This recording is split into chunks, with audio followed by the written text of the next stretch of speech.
আচ্ছা, তুমি যে এই বয়সে যে ব্যবসা করতেছো, এটা কি মনে করে ব্যবসা চালু করছো বলো? এই যে আমার আম্মু আর কি এরকম শিক্ষা দিয়েছে, তো আমি ভিক্ষা করার চাইতে আর কি ব্যবসাটা বাঁচিয়েছি, ব্যবসা করতেছি।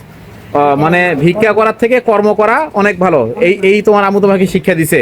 আচ্ছা, এই যে তারপরে তুমি প্যাকেট করছো, মানুষ তো দেখি যে এরকম ডালিতে করে বিক্রি করে, প্যাকেট করছো কেন?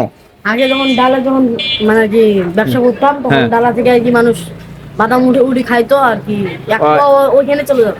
ও যাক, অনেক বুদ্ধি, অনেক সুন্দর একটা বুদ্ধি নিছো তুমি। হ্যাঁ, ভালো উদ্যোগ, ঠিক আছে। আর পাশাপাশি লেখাপড়া করবে, ঠিক আছে। আচ্ছা, তোমার নাম কি?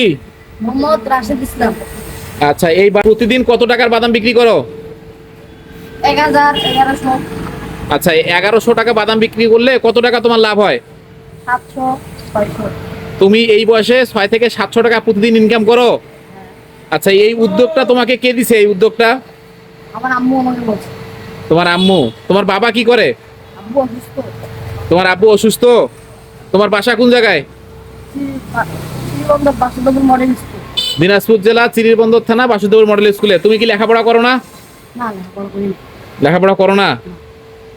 আচ্ছা আচ্ছা আচ্ছা, প্রতি পিস প্যাকেট কত করে? 10 টাকা। 10 টাকা করে। আচ্ছা, তাহলে দিনে 700 টাকা তোমার ইনকাম এভারেজে। আচ্ছা আচ্ছা, বুঝতে পারছি। আচ্ছা, ঠিক আছে।